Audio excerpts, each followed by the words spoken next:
வணக்கம் வணக்கம் வணக்கம் நண்பர்களே.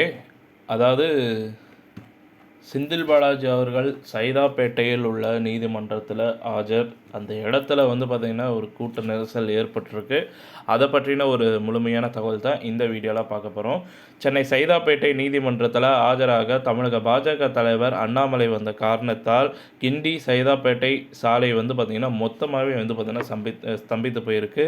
அது மட்டும் இல்லாமல் கடுமையான போக்குவரத்து நெரிசல் ஏற்பட்டிருக்குன்னே சொல்லலாங்க.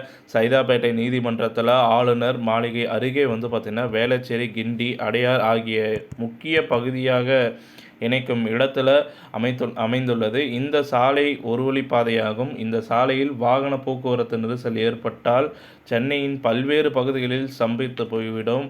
அது மட்டுமல்லாமல் கடந்த ஏப்ரல் 14ஆம் தேதி திமுகவினரின் சொத்து பட்டியல்களை தமிழக பாஜக தலைவர் அண்ணாமலை வெளியிட்டார். அண்ணாமலை வெளியிட்ட பட்டியலில் திமுக பொருளாளர் டிஆர் பாலுவின் பெயரும் இடம்பெற்றுள்ளது. இதனால் அதிர்ச்சி அடைந்த டிஆர் பாலு வக்கீல் நோட்டீஸ் அனுப்பினார். மேலும் அவர் மீது வழக்கு தொடரப்போவதாகவும் அறிவித்தார். அதன்படி திமுக நாடாளுமன்ற குழு தலைவரும் திமுக பொருளாளருமான டிஆர் பாலு அண்ணாமலைக்கு எதிராக சென்னை சைதாப்பேட்டை பெருநகர் 17வது நீதிமன்றத்தில் அவதூறு வழக்கு தாக்கல் செஞ்சுருக்கிறாரு. ஸோ இதை தொடர்ந்து தான் பார்த்திங்கன்னா டிஆர் பாலு தன்னோட வழக்கில் பார்த்திங்கன்னா 1957ஆம் ஆண்டு முதல் அரசியலில் இருந்து எம்பியாகவும் மத்திய அமைச்சராகவும் பதவி வகித்துள்ளனர்.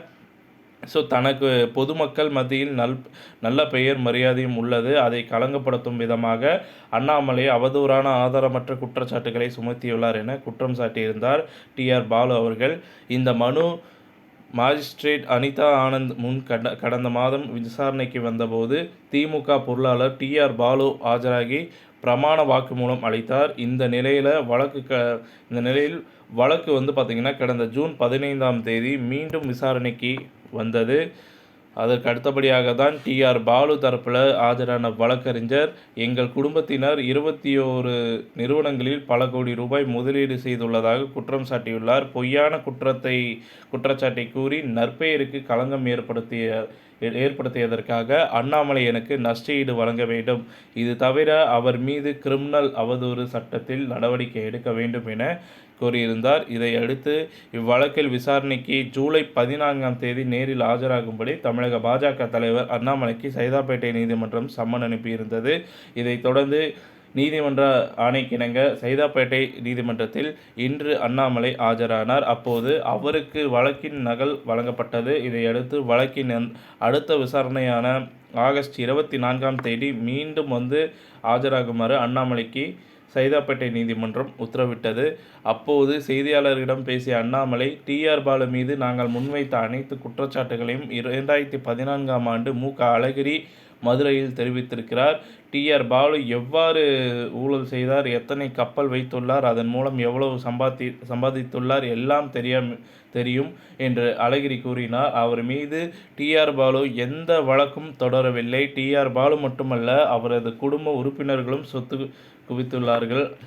மேலும் திமுக ஃபைல்ஸ் பார்ட் 1 வெளியிட்டதால் திமுகவினர் பலர் என் மீது கடும் கோபத்தில் உள்ளனர். அது மட்டுமல்லாமல் முதல்வர் உட்பட திமுகவின் பல்வேறு நிர்வாகிகள் 1000 கோடிக்கு மேல் நஷ்டஈடு கேட்டு வழக்கு பதிவிட்டுள்ளனர். அதில் இன்று டிஆர் பாலு தொடர்ந்த அவதூறு வழக்கில் ஆஜராகி விளக்கமளித்துள்ளேன். பாஜகவின் ஊழலுக்கு எதிரான போராட்டம் அடுத்த நிலைக்கு சென்றுள்ளது. அடுத்த கட்டமாக திமுக ஊழல் பட்டியல் சம்பந்தமான டிஎம்கே ஃபைல்ஸ் பாகம் 2 தயாராக உள்ளது. பாத யாத்திரைக்கு முன்பு டிஎம்கே ஃபைல்ஸ் பாகம் 2 வெளியாகும். இதில் 300க்கும் மேற்பட்ட பினாமிகள் மூலம் சொத்துக்கள் குவித்த விவரங்கள் இடம்பெற்றிருக்கின்றன. பினாமிகள் பெயர்களை பொதுவெளியில் சொல்வதா அல்லது ஆளுநரிடம் தெரிவிப்பதா என்று நான் யோசித்து கொண்டிருக்கிறேன். ஸோ இது குறித்து வழக்கறிஞர்களுடன் ஆலோசனை மேற்கொண்டு வந்த பிறகு இதை வெளியிடுவோம். பினாமி பெயர்களில் சொத்துக்களை வாங்கியிருக்கக்கூடிய பட்டியல்களில் இருப்பவர்கள் சமூகத்தில் முக்கிய பொறுப்புகளில் இருக்கிறார்கள். இந்த ஆதாரங்களை சிபிஐயிடம் வழங்கலாம் என்று தமிழ்நாட்டுக்குள் தங்கள் அனுமதியின்றி சிபிஐ வரக்கூடாது என்றும் தமிழ்நாடு அரசு சட்டம் பிறப்பித்துள்ளது. ஸோ சிபிஐக்கு கொடுத்திருக்கக்கூடிய அந்தஸ்தை மாநில அரசு எடுத்துவிட்டது. ஸோ இதனால் நாம் தப்பித்து விடலாம் என்று முதல்வர் ஸ்டாலின் நினைக்கிறார். ஆனால் திமுக ஃபைல்ஸ் 2ஆம் பாகம் குறித்த ஆவணங்களை ஆளுநரிடம் சீல் வைக்கப்பட்டது. ஸோ கவரில் வழங்கலாமா அல்லது லஞ்ச ஒழிப்புத்துறைக்கு டிஜிபி அவர்களிடம் கொடுப்பதா அல்லது பொதுவெளியில் கொடுப்பதா என்று விரைவில் அறிவிப்பேன். டிஎம்கே ஃபைல்ஸ் பார்ட் 2வில் அதிமுகவில் இருந்து சென்ற திமுக அமைச்சர்கள் தான் அதிகம். மேலும் பாத யாத்திரையின் போது டிஎம்கே ஃபைல்ஸ் பாகம் 3, பாகம் 4 என அடுத்தடுத்து வெளியிடப்படும். இவ்வாறு அண்ணாமலை கூறியிருந்தார். இந்த நிலையில் அண்ணாமலை நீதிமன்றத்தில் இன்று ஆஜராக வந்த காரணத்தால் பாஜக நிர்வாகிகள் மற்றும் தொண்டர்கள் பெரிய அளவில் திரண்டனர். இதனால் சைதாப்பேட்டை நீதிமன்றம் அமைந்துள்ள கிண்டி சாலையில் ஏராளமான வாகனங்கள் சிக்கிக் கொண்டன. ஒரு வழிப்பாதையாக அந்த சாலை வழியாகவே கிண்டி சைதாப்பேட்டை வேளச்சேரியில் இணைய முடியும். அடையாறு, மயிலாப்பூர் மற்றும் கோட்டுப்புறம் செல்லும் சாலை அந்த சாலை வழியாக சென்றால்தான் முடியும் அப்படின்ற மாதிரி சொல்லப்படுதுங்க. அது மட்டும் இல்லாமல்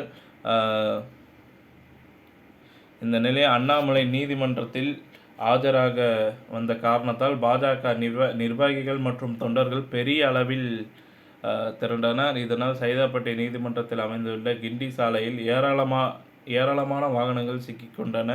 ஒரு வழிப்பாதையான அந்த சாலை வழியாகவே கிண்டி சைதாப்பேட்டை வேளச்சேரியில் செல்ல முடியும் என்பது உண்மை. 300க்கும் அதிகமான பினாமிகள் சிக்கப்போகும் பெரிய தலைகள் லிஸ்ட்டையே யாரிடம் கொடுப்பது தான் ஒரு ஆலோசனை போயிட்டுருக்கு அப்படின்ற மாதிரி அண்ணாமலை சொல்லியிருந்தார். ஆளுநர் மாளிகையை ஒட்டிய பகுதிகளில் அமைந்துள்ள சைதாப்பேட்டை நீதிமன்றம் அருகே ஏதேனும் போக்குவரத்து நெரிசல் ஏற்பட்டால் சென்னை அண்ணா சாலையும் அடையாறும் சாலையும் கிண்டி சாலையும் ஸ்தம்பித்துவிடும்.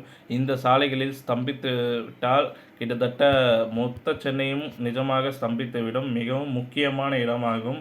இப்படியான சூழ்நிலையில் இன்று காலை அண்ணாமலை வந்தபோது சைதாப்பேட்டை கிண்டி சாலையில் ஏற்பட்ட போக்குவரத்து நெரிசல் காரணமாக நீண்ட நேரம் ஆனது. ஸோ இந்த தகவல் பிடிச்சிருந்தால் லைக் பண்ணுங்கள், ஷேர் பண்ணுங்கள், மறக்காமல் சேனலை சப்ஸ்கிரைப் பண்ணி வச்சுக்கோங்க. நன்றி, வணக்கம்.